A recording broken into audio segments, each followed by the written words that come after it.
Por que um padre pode perdoar os pecados de outros homens? Vamos falar um pouquinho sobre isso.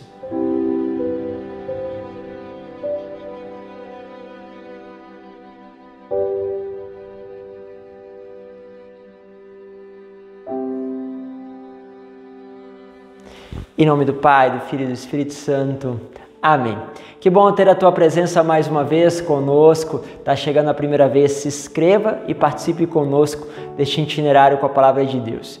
Lembrando que tem diversos outros conteúdos aí para você se aprofundar. Se inscreva também aí nos grupos de WhatsApp que nós temos na descrição. Só clicar no link para estarmos juntos também participando de lives juntos, participando daquilo que são os vídeos também do meu canal e para que você possa junto percorrer esse itinerário da Palavra de Deus. Hoje quero pegar com vocês o Evangelho de São Mateus, capítulo 9, versículo de 1 a 8. Diz assim: Naquele tempo, entrando em um barco, Jesus atravessou para outra margem do lago e foi para uma sua cidade. Apresentaram-lhe então um paralítico deitado numa cama.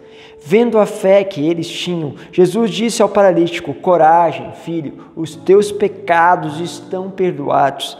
Então alguns mestres da lei pensaram: Este homem está blasfemando.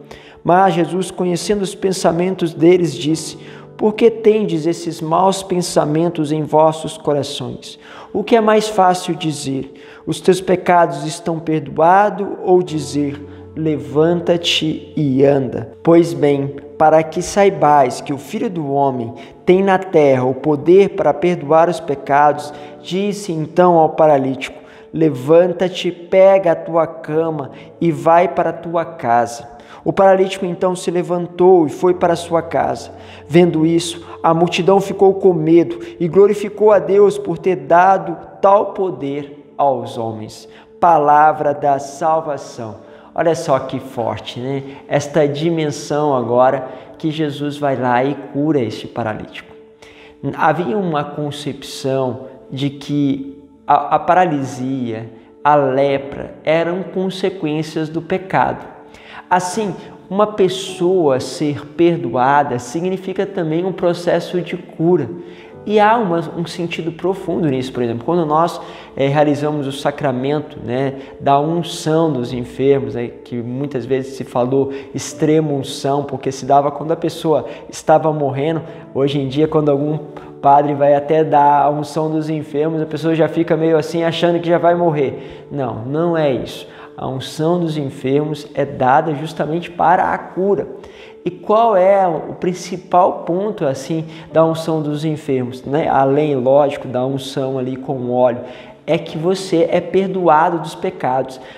Assim, antes da pessoa receber esta unção, ela passa pelo sacramento da confissão, onde são perdoados os seus pecados. Olha que interessante, porque a cura espiritual, que é a cura dos pecados, a cura desta lepra, vamos dizer, que vai corroendo o homem, vai tirando ele da vida eterna, vai fazendo com que outras dimensões do homem que não estão desconexas, que é o psíquico e o físico, possam ser tocados. Você pode perceber aí, quanto melhor você está psicologicamente, mais fácil a recuperação do corpo. Quanto melhor você está fisicamente, melhor também você tem o seu psíquico, a sua capacidade de raciocinar, de pensar, de agir, de lidar com os sofrimentos é melhor porque você está com o teu corpo bem. Então uma coisa ajuda a outra e sem dúvida esta dimensão que engloba todas as dimensões, que é a espiritualidade, se ela é tocada, acontece também a cura a nível físico e a nível psíquico. Por isso, muitas vezes a gente vai experimentar, através da confissão e do sacramento da unção dos enfermos, a cura do enfermo, a cura daquela pessoa. Por isso, quando uma pessoa estiver enferma, não pense assim, vou trazer o padre porque não tem mais jeito do que fazer. Não, pelo contrário. Peça para que o padre venha, Claro, se for um caso mais delicado de doença, peça para que o padre venha para que, recebendo esta cura a nível espiritual, ela se propague também para uma cura física. E isso acontece várias vezes. Enfim, dando este parênteses, voltamos ao texto. Por isso, naquela época, quando se dizia que o enfermo estava sendo curado, era mesmo, entre aspas, de dizer que estava sendo perdoados os pecados dele. Por isso, Jesus ele vai direto, ele vai dizendo, teus pecados estão perdoados, porque na verdade o que importa para o Senhor não é simplesmente a cura física, é realmente a cura para a vida eterna. Então Deus dá a ele o que é mais importante, a cura espiritual. E ali eles ficam olhando, os fariseus, e falam, está blasfemando, quem é ele? É um homem. Um homem não pode perdoar um pecado, é só Deus pode perdoar os pecados.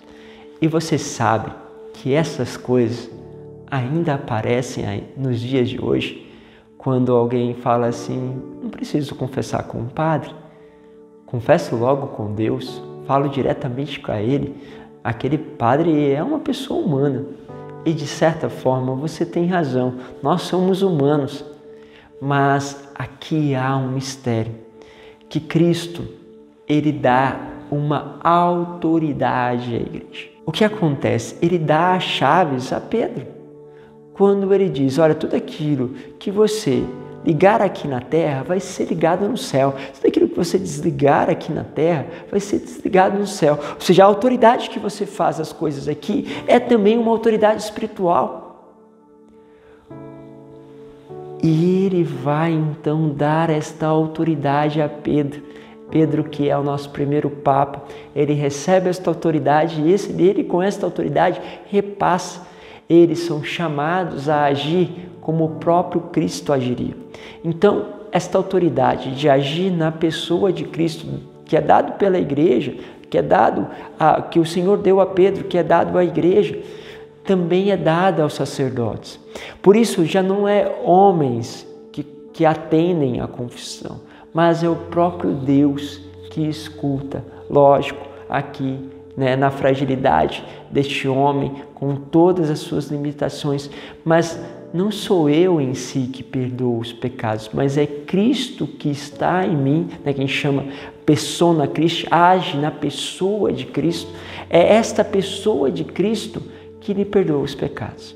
Por isso, por mais que eu mesmo esteja em pecado, e poderíamos dizer, esteja em pecado mortal, que seria muito grave para um sacerdote, mas suponhamos que esteja em pecado mortal o sacerdote, isso não tira justamente a eficácia do sacramento dado, porque é feito em nome e na autoridade da igreja, que é concedida justamente pela imposição nas mãos do bispo e depois da liberação deste bispo para que se haja assim.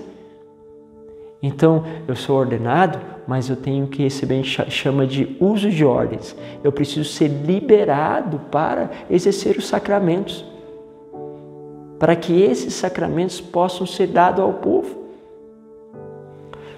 O que você percebe? Esta autoridade. Por isso que nós podemos realizar esta obra em nome de Cristo. E não é à toa que, quando vai se dar a absolvição, eu falo como se estivesse o próprio Cristo falando. Eu te absolvo em nome do Pai, do Filho e do Espírito Santo. Então, o que acontece? Por que eu falo eu? Não é eu, Isaac. É eu, Cristo, persona Cristo, que te absolvo. Isso é muito bonito. E por isso, muitas vezes, nós vamos lidando com essas coisas, porque parece demais dizer que um padre pode perdoar os pecados, que Deus age numa figura humana com muitas limitações. Pois é, às vezes com outras fachadas vai voltando a esse tipo de questionamento, mas o Senhor, pelos próprios resultados, e você vai ver inúmeras, eu conheço muitas, inclusive eu, como também tantas outras pessoas que somos curados, não só fisicamente, mas espiritualmente pela confissão. Quantas vezes a experiência da confissão me renova.